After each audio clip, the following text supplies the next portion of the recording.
The thing in the hallway. I woke up to the sound of footsteps, slow, deliberate, echoing against the wooden floorboards of my hallway. At first, I tried to tell myself it was nothing, maybe the old pipes clanging or the house settling. This was an ancient rental, the kind with peeling wallpaper and floors that sagged in the middle, always making noises in the night. But these footsteps were different. They were rhythmic, measured, like someone pacing back and forth. And then they stopped, right outside my bedroom door. I didn't move. I didn't even breathe. I just lay there, eyes wide open, staring at the ceiling where the faint glow from my phone charger painted a thin blue line across the cracked plaster. The air felt heavier than it had when I'd gone to bed, thicker, like something was pressing down on the entire room. Then the doorknob turned. I bolted upright, heart hammering. The door didn't open. The knob just twisted back and forth slowly, like someone was testing it, trying to figure out if it was locked. I realized then, with a cold wave of dread, that I hadn't locked it at all. I snatched my phone from the nightstand. No signal. The little bars in the corner flickered, then disappeared completely. Even the Wi-Fi symbol was gone, as if the world outside had shut itself off. My fingers trembled as I opened the flashlight app, shining the beam at the door. The knob stopped turning. For a few seconds, it was completely silent. Then came a whisper, low, drawn out, like it was pressed right against the other side of the door. "Let me in." The sound crawled through my skin. It wasn't just one voice. It was several, layered and warped, echoing in different pitches like a chorus in a nightmare. I scrambled off the bed, looking around for anything I could use as a weapon. My eyes landed on a heavy lamp. I yanked it from the nightstand, the cord snapping free. The whispering grew louder.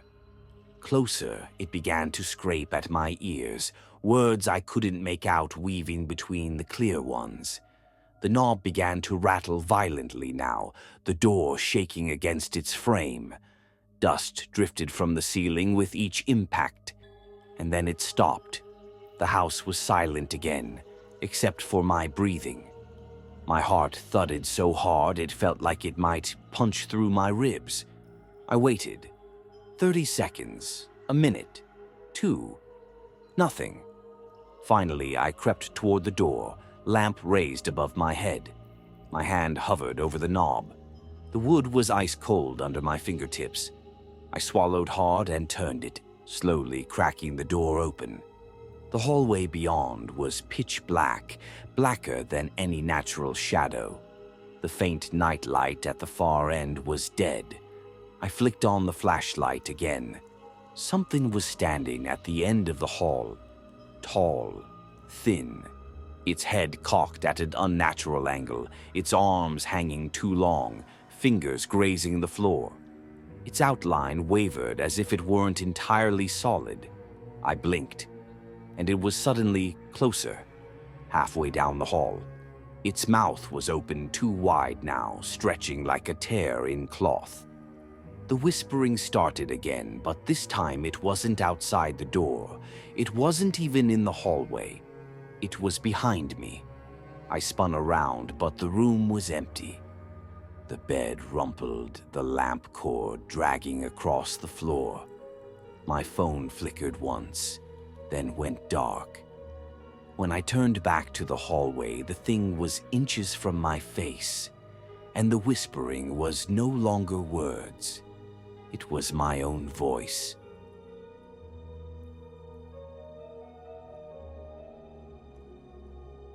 The visitor at my window. It was nearly 2 a.m. when I woke up. The first thing I noticed wasn't a sound, but the temperature. My room had gone unnaturally cold, the kind of cold that makes the tips of your fingers feel brittle.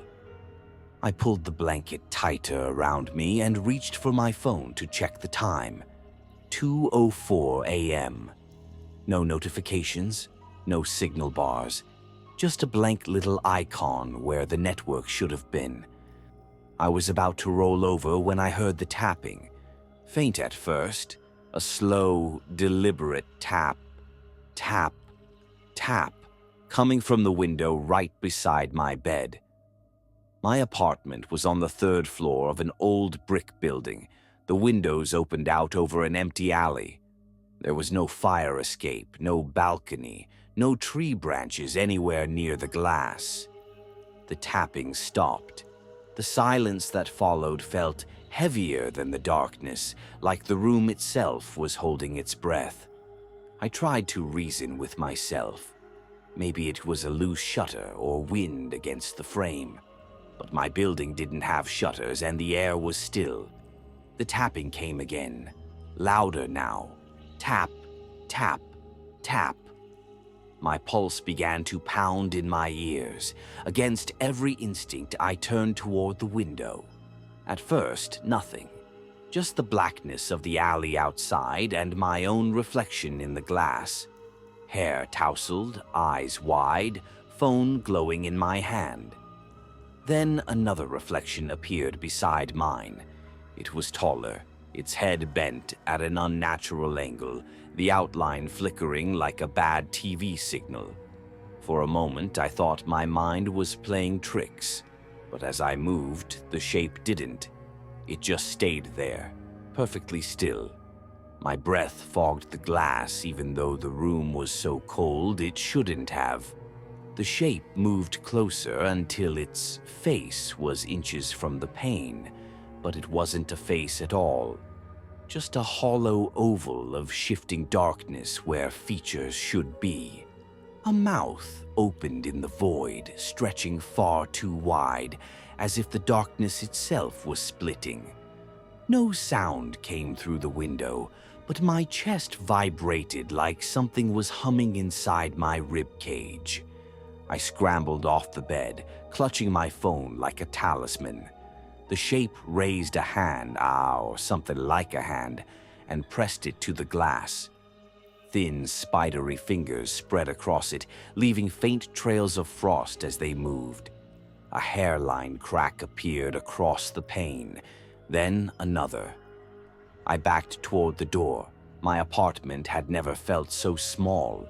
The glow of my phone flickered, dimming, the battery suddenly draining from 72% to 3% in a heartbeat. Another crack split the glass. The fingers began to push inward. I turned and bolted for the hallway. Before I reached the door, the ceiling light flickered violently, casting the room into jagged strobe-like flashes, then went out completely. The tapping stopped. I glanced back. The window was empty. No shape, no cracks, just smooth, dark glass. My room looked normal again. The phone in my hand buzzed once. New message. No number, no name. Just 4 words. I'm already inside.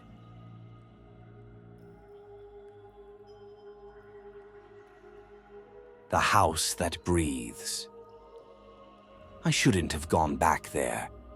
Even before my car had finished crunching up the gravel driveway, something in my stomach tightened. The house sat at the edge of the woods like a thing trying to hide, its windows dull and blind. I told myself I was just curious. One last visit to the house where my grandmother raised me before the council finally tore it down. But nostalgia is a dangerous thing. The porch sagged under my weight. Moss had crept between the boards, and the once blue paint was now a scaly gray. As soon as I stepped onto it, the air changed. It wasn't just cold, it was heavy and damp, like stepping into a basement that had been sealed for decades. Inside, the smell hit me. Mildew, dust, and something faintly metallic. Every step I took stirred up echoes of my memories.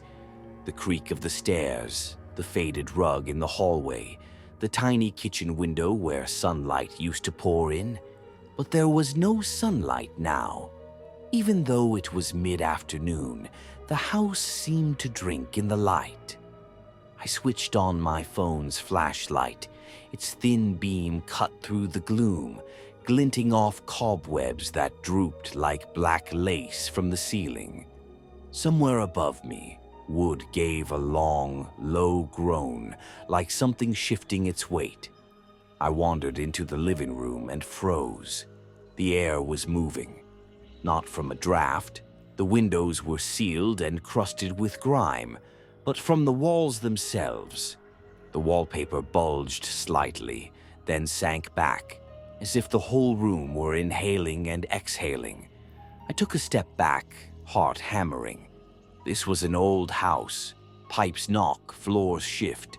That's what I told myself.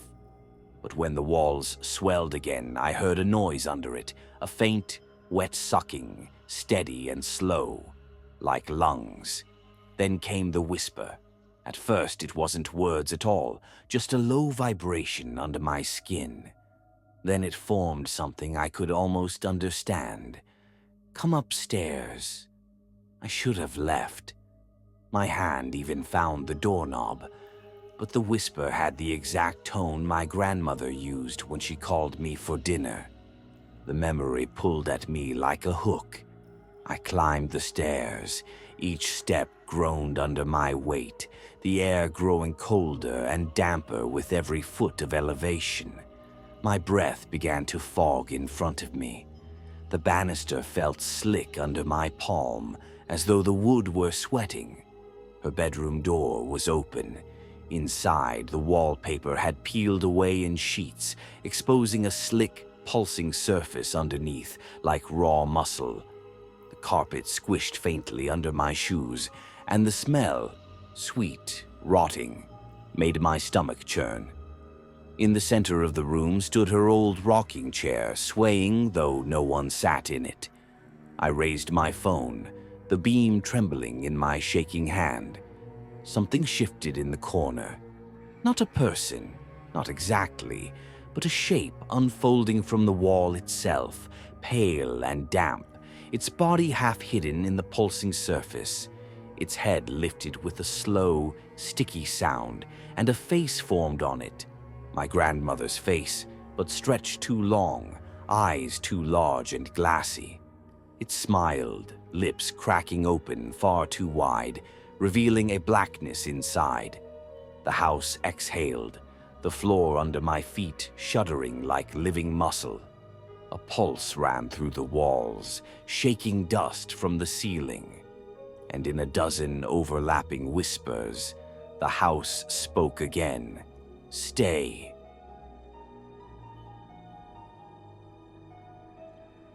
The last passenger.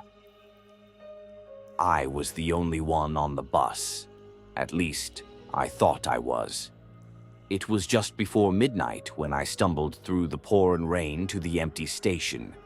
The streetlights flickered and hissed, reflecting off the wet asphalt like pale eyes watching me. I was late, exhausted, and all I wanted was to get home. The bus pulled up with the screech of brakes, its engine growling low, and the driver didn't bother to greet me. He just gave a long, blank stare in the rearview mirror. I slid into a seat near the middle, grateful to be out of the rain. The bus groaned as it pulled away, tires splashing through puddles, the wipers squealing in uneven strokes. Outside, the city lights smeared across the wet glass, and I leaned back, trying to calm my pounding heart.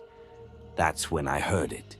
A cough, soft, wet, from the back of the bus. I froze. The seats behind me were empty. No one had gotten on after me. The driver hadn't stopped since we left the station. Another cough. Louder. I forced myself to stand, heart hammering, peering over the seats. Still empty. My hands were shaking and I gripped the seat in front of me for balance. The overhead lights flickered violently, and for half a second I thought I saw a shape. A pale hand, unnaturally long fingers curling around a seat back 2 rows from the rear. When the light steadied, it was gone. The bus hit a pothole. Something slid across the floor with a soft, wet scrape. I looked down. Bare footprints, glistening and oddly large, led up the aisle. Not shoes, not human. I glanced at the driver. He hadn't looked at me, his hands tight on the wheel, knuckles white, eyes fixed forward. My voice cracked when I finally spoke. Did someone? In the rearview mirror, behind my own reflection, a figure appeared 2 rows back. It was impossibly tall, knees jutting out at angles that didn't make sense. Its head hung low, almost resting on its chest, and its hair fell in wet, tangled ropes over its featureless face. When I blinked, it lifted its head, a blur where its face should have been, smudged and shifting, as if reality itself refused to render it. The bus slowed. The lights went out for 1 heartbeat. When they flickered back, the figure was gone. A voice crackled over the intercom, shaky, unfamiliar. Last stop. I checked the map on my phone. We weren't anywhere near my street. The bus had stopped on a bridge I didn't recognize. Rain lashed sideways, wind howled through gaps in the windows, and the water below churned darkly. I stood, desperate, and tried the doors. Locked. The bus wouldn't budge. A breath pressed against the back of my neck, hot, wet, sour. I spun around. The aisle was empty, except for the wet footprints now circling my seat. They glistened under the flickering fluorescent lights, tracing a slow, methodical path toward me. I backed up, heart hammering, chest tight. Every instinct screamed to run, but I had nowhere to go. The bus was a coffin, floating over the black water, carrying me, and the thing, away from everything I knew. And then I felt it settle in the seat across from me. Its presence was heavy, cold, alive. It didn't move. It didn't need to. I could feel it breathing, smell it, hear the whisper of wet fingers dragging along the floor. Finally,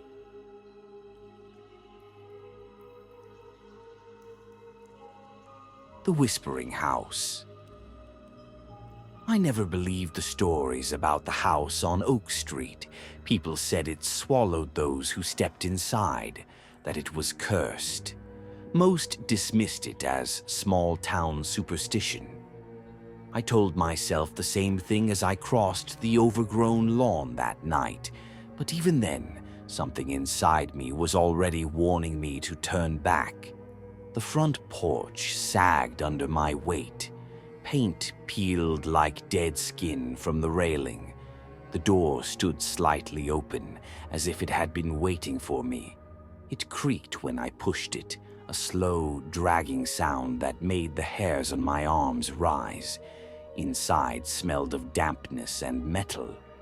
The hallway was narrow, lined with faded wallpaper patterned with roses that had long turned brown. My flashlight beam flickered and I realized I was holding my breath. "Hello?" I called out, partly to hear my own voice. My voice echoed down the hallway, and then something else answered. A whisper, faint at first, like a breath on glass. I couldn't tell where it came from. I tried to tell myself it was the wind, but the air was dead still. No breeze, no movement, just silence and that faint whispering. I stepped deeper into the house, each footfall stirring up motes of dust that glittered in the thin shafts of moonlight sneaking through the shattered windows. Somewhere above me, a door slammed. Not a gust of air. This was deliberate, heavy. The sound reverberated down the stairs. My heart started hammering in my ears. I turned back toward the front door, ready to leave, but it was gone. In its place was another hallway, identical to the one I'd just walked through. I stood frozen. The house had shifted, as if the walls were sliding silently around me. The whispers grew louder. They weren't random now. They were saying my name, over and over. I forced myself forward, searching for any way out. The walls seemed closer than before, the floral wallpaper pulsing faintly like a heartbeat. My flashlight beam trembled across warped picture frames. The eyes in the portraits seemed to follow me. At the far end, a staircase spiraled upward, or downward, I couldn't tell. The steps were crooked and slick with something dark. The air smelled like rust and wet soil. On the landing stood something pale and hunched, its body wrong, joints bent at impossible angles. Its grin stretched far too wide, glinted with too many teeth. It tilted its head in an unnatural rhythm, like a marionette waiting for its strings to be pulled. My flashlight flickered once, twice, then died. Darkness rushed in. I heard it move, a scraping sound, claws dragging along the banister. And then, right next to my ear, a cold breath whispered, "You shouldn't have come." Everything went black.